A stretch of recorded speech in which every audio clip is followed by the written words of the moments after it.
Good morning everyone. This is Subhas. Welcome you all on English Heaven channel. आज हम flamingo का जो keeping quiet किया था पहला पार्ट हमने ऑलरेडी कर लिया है।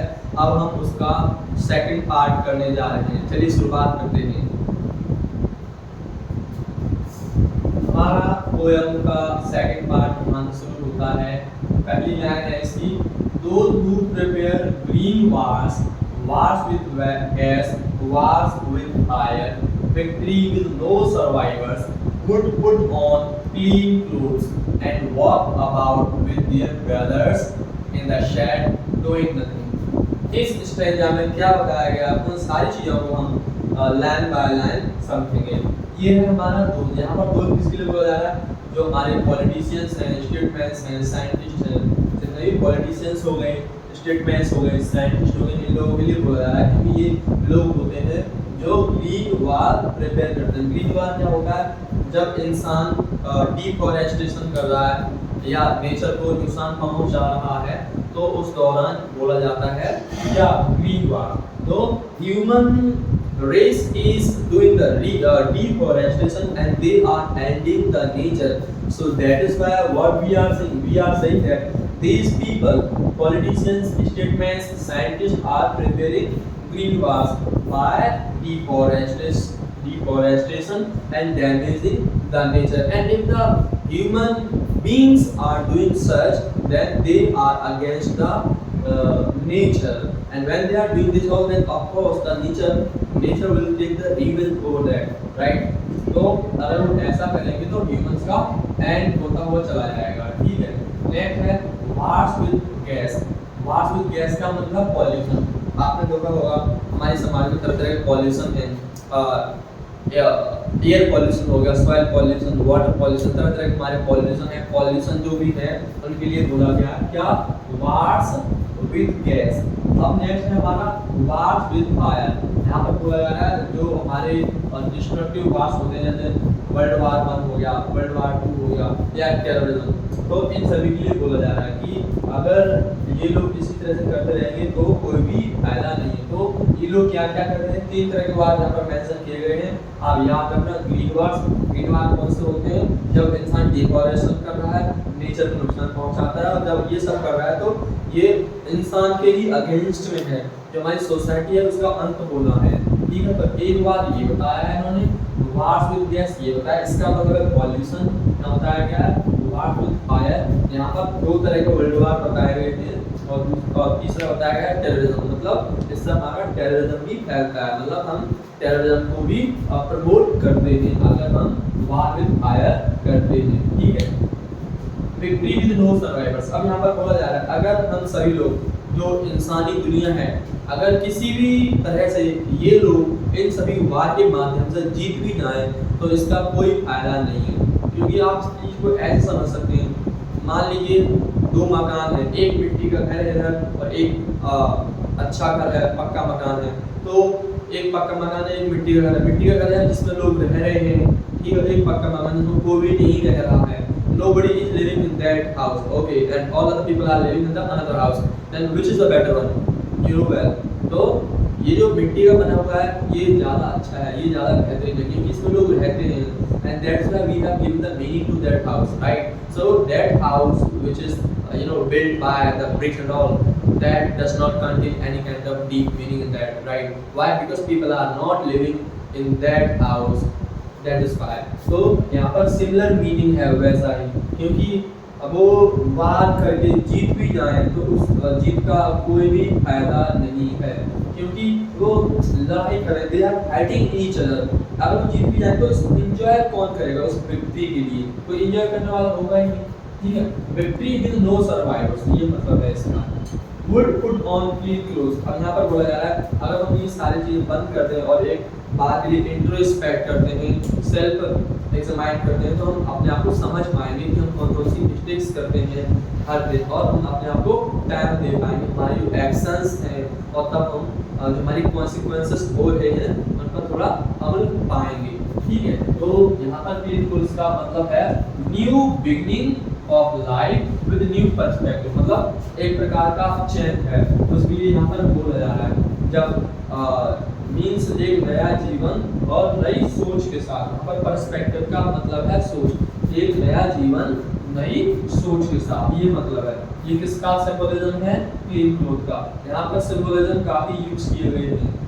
And walk about with dear brothers, और बोला जा रहा है कि अगर हम ये सारे काम बंद करके, ये ग्रीन वार, वाश गैस, ये जो भी वार है, वुड वाले जो भी मैंने बताया, अगर सारे ये बंद करके और सब एक साथ आ जाते हैं तो इसका बहुत बड़ा फायदा होगा। क्या फायदा होगा? इससे फ्रेटर्निटी बढ़ेगी, भाईचारा बढ़ेगा लोगों के बीच में, ह्यूमैनिटी बढ़ेगी, इंसानियत जो है वो भी बढ़ेगी, जिससे हमारा जो मानव कल्याण है वो होगा। तो ये बहुत ही ज्यादा जरूरी है कि and walk about with dear brothers means if we are coming together for the introspection, then of course it will help to our fraternity, humanity and mankind. Okay. उसके बाद है in the shed and doing nothing. Shed का मतलब है यहाँ पर protection, मतलब हम सभी लोग आएंगे तो एक तरह का ये हमारे लिए प्रोटेक्शन होगा। एंड डूइंग नथिंग, और कुछ भी नहीं कर रहे होंगे। तो यहाँ पर जो हमारे पैब्लो नेरुदा राइटर है वो शुरू से ही एक ही बात कहते आ रहे हैं कि हम सभी लोग काफी लंबे टाइम से बहुत सारे काम कर रहे हैं, मेंटल एक्टिविटीज हैं, फिजिकल एक्टिविटीज हैं, but we people are not giving time for ourselves to think over the acts that we are performing in the society. Why? Because we are too much deep in our work, and that's why at some time we are being associated as workaholic. मतलब कभी-कभी हमें ऐसा ही बोला जाता है, हम बहुत ही ज़्यादा वर्कaholic हो गए, इतने ज़्यादा बिजी हो गए थे अपने काम में कि हमें टाइम ही नहीं मिल रहा है कि हम अपनी जो एक्शंस हैं हम सोच विचार कर पाए और उनका ये पता लगा पाए, एनालिसिस कर पाए कि अगर कोई नुकसान हो रहा है तो क्यों हो रहा है, ऐसा कुछ पता ही नहीं लगा पा रहे हैं। क्यों लगा पा रहे हैं? यही सब क्योंकि we are not getting the time, we are too much busy in our work only, we are not giving time to ourself to think upon, to analyse, to introspect, to self examine.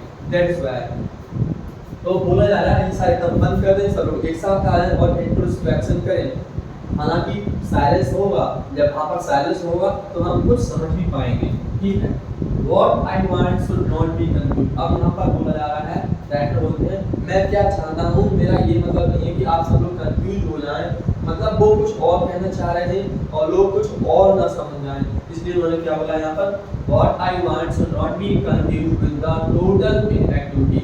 यहाँ पर inactivity का मतलब है death. ये बोला जा रहा है मेरा मतलब डेथ नहीं है। यहाँ पर हो सकता है कुछ लोग हैं वो ये मान सकते हैं कि ये डेथ के लिए बोल रहे हैं, क्योंकि वो ऐसे बोल सकते हैं लोग अगर ये मेंटल एक्टिविटीज के लिए मना कर रहे हैं कि मत करो, और जो फिजिकल एक्टिविटीज उनके लिए भी मना किया जा रहा है, तो जाहिर सी बात है ये तो हमें मरने के लिए बोल रहे हैं, तो लोग ऐसे समझ सकते हैं। तो इसीलिए इन्होंने यहाँ पर नेक्स्ट लाइन बोला है What I want should not be confused with total inactivity। मतलब वो ये कहना चाहते हैं मैं ये नहीं चाहता हूँ कि आप सभी लोग inactivity में आए, मतलब आप एक्टिविटी करते रहें, but what I want is that you must introspect every day, you must self-examine yourself every day so that you can find out your errors and mistakes that you are performing every day, either knowingly and unknowingly.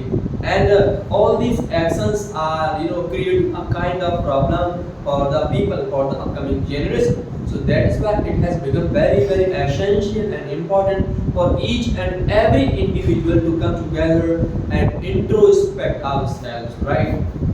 Yes, life is what it is about. Yes, life इसी के बारे में है। कोई कुछ बोलता है, कोई कुछ समझ आता है, बोला कुछ जा रहा है, समझा कुछ जा रहा है, तो यही सब के बारे में हमारी life. I want no truck with death. बोला जाता है यहाँ पर कि मैं ये नहीं चाहता हूँ कि बहुत सारे लोग मरने लगे और ट्रक में भर भर के आ रहे हैं, वाहन में भर भर के आ रहे हैं, मेरे घर पे आ रहे हैं डेड बॉडी। तो यहाँ पर यही कहना चाह रहे हैं that it does not mean to have lot many dead bodies on the vehicle and they are coming to his house or the doors of his home, right? So he does not want to advocate that kind of idea. He does not want inactivity. He does not associate the idea of the death. He simply wants other people to be silent enough, to introspect, to go through the life as a all, right? if we were not so single minded, अब यहाँ पर बोला जा रहा है अगर हम single minded नहीं होते, if we were not so single minded about keeping our lives moving and for once could do nothing, हम सभी लोग बहुत ही ज्यादा सिंगल माइंडेड हो गए हैं। क्यों हो गए हैं? हम ये चाहते हैं कि हमारी जो लाइफ है वो मूव करते रहे peacefully, happily and normally without problem. हम जितने भी लोग हैं इस पृथ्वी पर रह रहे हैं, चाहे हम इस देश के हैं चाहे उस देश के हैं, हम सब लोग क्या चाहते हैं? हमारी जिंदगी peacefully with prosperity and happiness आगे बढ़ती रहे, हमें कोई प्रॉब्लम नहीं आए, हम इस तरह की उम्मीद करते हैं। इसीलिए हम बहुत ही ज्यादा भाग दौड़ में लगे हुए हैं, बहुत ही ज्यादा भाग दौड़ में लगे हुए हैं। इसलिए बोला गया है if we were not so single minded, कि अगर हम इतना सिंगल माइंडेड नहीं होते तो कुछ अच्छा हो सकता था। जाहिर सी बात है, जब व्यक्ति कोई भी सिंगल माइंडेड बन जाएगा, मान लो वो कोई भी गोल अचीव करना चाहता है, तो वो कई तरह तरह के पैरामीटर्स फॉलो करता है जहाँ पर उसे सक्सेस मिलती है। कभी कभी वो गलत काम भी अपनाने की कोशिश करता है जिससे कि उसे सक्सेस मिले। ठीक है, अब मैंने इसको यहाँ पे इस तरह से कहा है a particular pattern of thinking, मतलब एक पर्टिकुलर पैटर्न ऑफ थिंकिंग है जिसमें हम क्या क्या करते हैं, जो हमारे साइंटिफिक एडवांसमेंट है एंड डेवलपमेंट जो हो रहा है, हाँ, उन सभी का ज़्यादा से ज़्यादा इस्तेमाल कर रहे हैं, सबसे ज़्यादा यूज़ कर रहे हैं। एंड क्या हमारी सोच है? लिविंग विद वन गोल, और एक गोल के साथ रहते हैं। वो गोल कौन सा है? Success, prosperity and happiness. हम यही सब चाहते हैं, हमें सफलता मिले, हम अमीर हो जाएं और हैप्पीनेस के साथ रहें। तो हम ये सब चाहते हैं, ये हमारा गोल है, इस तरह का हमारा पैटर्न होगा। और इन सभी चीज़ों को पाने के लिए पता नहीं हम लोग क्या क्या करते जा रहे हैं, कुछ अच्छे काम भी कर रहे हैं, बहुत सारे बुरे काम भी कर रहे हैं, हम इस गोल को अचीव करने के लिए। तो हमें यहाँ पर क्या बताया जा रहा है कि हमें इस तरह का नहीं होना है। ठीक है, मैंने इसका और क्या लिखा है? Not thinking for pros and cons, मतलब हम जो ह्यूमन बीइंग्स हैं, अच्छा क्या है बुरा क्या है इसके बारे में बिल्कुल भी नहीं सोच पा रहे हैं, बिल्कुल भी नहीं सोच रहे हैं, ये सब बताया गया है। ये इसका मीनिंग है कि we were not so single minded. ठीक है, तो आप सब इनका ध्यान रखें, जब भी आप आंसर्स लिखेंगे तो आप इस तरह से इसका आंसर लिखेंगे। नेक्स्ट है and for once could do nothing. अब यहाँ पर बोला जा रहा है चलो हम एक बार के लिए एकदम बंद हो जाते हैं, हम कुछ भी नहीं करेंगे, let's not do anything for one time. बोला जा रहा है चलो एक बार के लिए हम कुछ भी नहीं करेंगे, एकदम बंद हो जाते हैं। इतने लंबे टाइम से हम काम करते आ रहे हैं, काम करते आ रहे हैं, कभी भी बंद ही नहीं हुए हैं, चलो एक बार के लिए हम बंद हो जाते हैं। हाँ, ये बोला जा रहा है यहाँ पर। Perhaps a huge silence, perhaps a huge silence, अब बोला जा रहा है और काश ये शायद ये जो huge silence है ये हमारी मदद करेगा। huge silence क्यों बोला जा रहा है? क्योंकि यहाँ पर कोई एक व्यक्ति साइलेंट नहीं है, दुनिया के सारे लोगों से बोला जा रहा है, इन सारे लोगों से बोला जा रहा है कि अगर हम सब शांत हो जाएं, तो सारे काम बंद कर दें, इंट्रोस्पेक्ट करें, तो जाहिर सी बात है एक बड़े पैमाने पे ये साइलेंस हो जाएगा, एक साइलेंस कहलाया जाएगा, ह्यूज साइलेंस बोला जा रहा है। और फिर क्या बोला जा रहा है यहाँ पर? Perhaps a huge silence might interrupt this sadness, और शायद ये जो ह्यूज साइलेंस है ये हमारे सैडनेस को इंटरप्ट करेगा। इंटरप्ट मींस होता है ब्रेक, इंटरप्ट का मतलब होता है ब्रेक होता है। अब बोला यार ये ब्रेक करके तोड़ देगा क्या?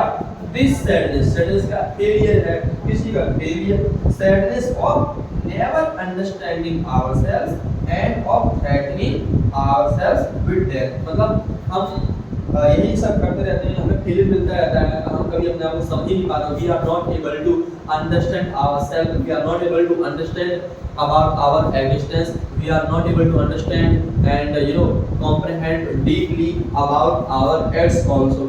Sometimes that is why they are leading to the wrong direction also, right? तो यहाँ पर क्या है? फेलियर है एक प्रकार का, किस चीज का? ऑफ नेवर अंडरस्टैंडिंग आवरसेल्फ, हम अपने आप को समझ नहीं पाते। यहाँ पर मतलब ये है हर व्यक्ति अपनी नजर में ऊंचा है और अपने आप को सुपीरियर दिखाने की कोशिश करता है।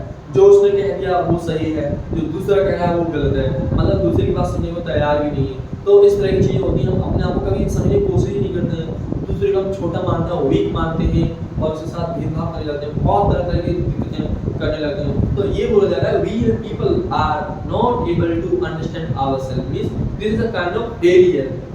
फेलियर इस तरह से है, आप इसको इस तरह से मान सकते हैं, एक पेड़ है, ट्री जो होता है उसकी जो रूट्स जितनी पेड़ में जितनी मिट्टी में होती हैं उतनी उतनी जितना वो मिट्टी में होता है वो उतना ही ऊपर होता है, तब वो जमीन पे टिक पाता है।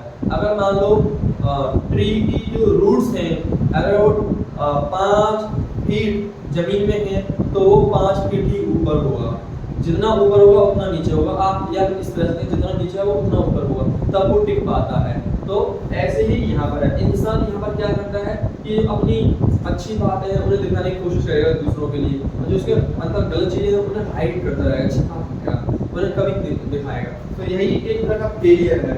End of threatening ourselves with death, और उसे डर लगता रहता है मौत का कि हमारी मौत नहीं हो जाए, हमें नुकसान नहीं हो जाए, ये नहीं हो जाए, वो नहीं हो जाए। तो इसके चलते वो बहुत सारे काम करते रहता है, कभी अच्छा मकान बनाना, कभी उसे थोड़ा और अच्छा बना दिया, कभी अपनी सिक्योरिटी के लिए कैमरे लगवा दिए, सीसीटीवी कैमरे, या कुछ और करवा दिया। तो मतलब जो एक लाइफ का डर है उसे सिक्योर करने के लिए, सेव करने के लिए वो बहुत सारे काम कर रहा है। क्या पैसे बढ़ा रहा है, एक्युमुलेशन ऑफ मनी हो गया, रिसोर्सेज बढ़ा रहा है, he is acquiring and procuring all kind of resources by which he can stay for long time in the life. ये हो गया, मनी हो गया, रिसोर्सेज हो गया, अपने लिंक इंक्रीज करता है, पॉलिटिकल लिंक हो गए अपने, अपना एजुकेशन है उसे बढ़ाता है, बहुत सारी चीजें करता है। इसमें एजुकेशन तो अच्छी बात है, उसे बढ़ाना, तवज्जो देना अच्छी बात है, लेकिन बाकी सारी चीजें अच्छी नहीं होती है इतनी ज़्यादा, ठीक है। तो वही बोला जा रहा है कि सब यहीं पर रह जाएगा। So this is a kind of failure that we are not able to understand ourselves and we have a kind of threat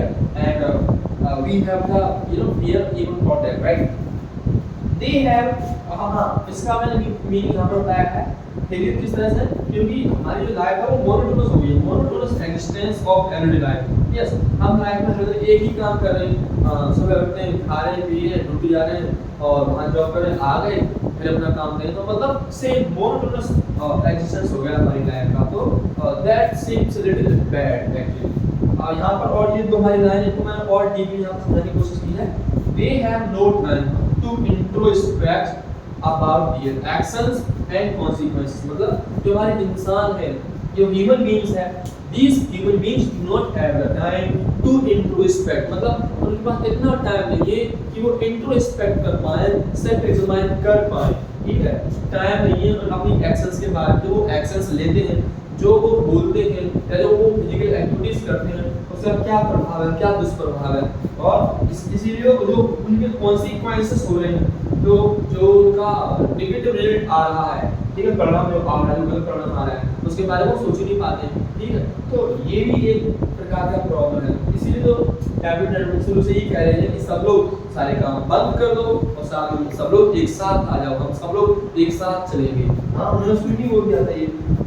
उसके बाद है perhaps the earth can teach us as when everything seems dead and later proves to be alive। अब यहाँ पर बोला जा रहा है कि आप अर्थ का भी एग्जाम्पल ले सकते हैं। अर्थ को क्या होता है, कभी कभी नेचुरल प्रॉब्लम्स आती हैं, जिस तरह से डिजास्टर हो गया, आपका अर्थक्वेक आ गया, आपका कैलेमिटी हो गया, लैंड एवलांचेस हो गया, लैंडस्लाइड्स हो गया, आपका ड्रॉट हो गया, फ्लड हो गया, एटीसी, ऐसी बहुत सारी नेचुरल प्रॉब्लम्स हैं। लेकिन एक टाइम ये सब आती है, लेकिन कुछ समय बाद वो हमारी जो पृथ्वी है दोबारा से हरी भरी हो जाती है। तो यहाँ पर एग्जाम्पल दिया गया कि आप लोग जो इंसान हैं, अगर वो राइटर से नहीं समझ सकते, राइटर की बात उनको पसंद नहीं आ रही है, उसकी बात फॉलो नहीं करना चाहते हैं, तो वो अर्थ से भी समझ सकते हैं। अर्थ का भी एग्जाम्पल है, अर्थ बहुत अच्छा एग्जाम्पल है। अर्थ में ये सारी प्रॉब्लम होती हैं, लेकिन कुछ समय बाद वो क्या हो जाती है, later proves to be alive, और दोबारा से एनर्जेटिक हो जाती है, means that is full of life and energy with the help of the greenery and all. Yes, दोबारा से घास, पेड़, ट्रीज, जो भी है सारी चीजें आ जाती हैं। When everything seems dead, जब ये नेचुरल प्रॉब्लम्स आती है तो सब कुछ एंड हो जाता है पृथ्वी पर। पृथ्वी पर जो भी चीजें हैं, आपके घर, मकान, पेड़ पौधे, फल फ्रूट, सब्जियां, सब डेड हो जाती हैं, लेकिन कुछ समय बाद वो अलाइव दिखती है, मतलब full of life and energy. तो ये सब यहाँ पर बताया गया है। इसकी दो लाइन दोबारा से वही है, now we will come to 12 and इसी तरह से वो दो लाइन जो शुरुआत में आई है। तो अब मैं आपको यहाँ पे एक चीज और बता दूं, हमारे जो राइटर हैं उन्होंने इसके फायदा गिनाए हैं, मतलब क्या क्या फायदा होगा, क्या क्या है, ये सारी चीज बताई हैं। और अभी तक लोग साइलेंट हुए नहीं हैं, वो कह रहे हैं क्योंकि अगर आप ऐसा करेंगे तो ये फायदा होगा। और फिर लास्ट में जाके बोलते हैं now we will count to 12 and we will keep quiet. तो बोलो यार अब मैं ये सारे फायदे गिनाने के बाद वो बोलता है कि अब मैं गिनूंगा और आप सब लोग शांत रहेंगे एक पल के लिए, इंट्रोस्पेक्ट करेंगे। तो यहाँ पर ये बोला गया है। तो उम्मीद करता हूँ आपको ये सब समझ आया होगा। यहाँ पर कुछ आपके फिगर ऑफ स्पीचेस आए हैं, हम उनको डिस्कस करते हैं। यहाँ पर आपका ये है अर्थ वाला, ये आपका क्या अर्थ एंड टीच, राइट। पृथ्वी हमें कैसे पढ़ा देगा? पृथ्वी एक नॉन लिविंग थिंग है ना एक तरह से। हाँ, इंसानों वाली जो क्वालिटीज है पृथ्वी में डाल दिया। तो ये कौन सा आपका वो होगा? ये आपका पर्सोनिफिकेशन, मतलब इंसान की क्वालिटीज अर्थ में डाल दिया। तो ये कौन सा फिगर ऑफ स्पीच होगा आपका? ये होगा आपका पर्सोनिफिकेशन, आप याद रखना। ऐसे ही यहाँ पर आप देख सकते हैं ये है आपका फीलिंग, ये क्या सिंबलाइज कर रहा है? यहाँ पर इस वाले पैराग्राफ में स्टैंजा ये जो है आपका, इसमें सिंबोलिज्म जो फिगर ऑफ स्पीच है, ठीक है, वो काफी यूज किया गया है। क्लीन क्लोज यहाँ पर दिया गया new beginning of life with new perspective, तो ये इसका मीनिंग है। तो ये सिंबल है इसका। यहाँ पर आप देखते हैं ब्रदर्स वाला जो पॉइंट है, ये किसका सिंबलिज्म है? Fraternity, humanity, Mankind. तो हो गया। आप यहाँ पर शेड किसका सिंबलिज्म है? शेड एक प्रकार का एक मेटाफर भी है, क्योंकि डायरेक्ट यहाँ पर बोला गया है, डायरेक्ट कंपैरिजन किया गया है। तो ये किसका? प्रोटेक्शन का सिंबलिज्म है। ग्रीन बार्स आप समझ सकते हैं किसका प्रोटेक्शन है? डिफॉरेस्टेशन या नेचर का सिंबलिज्म है।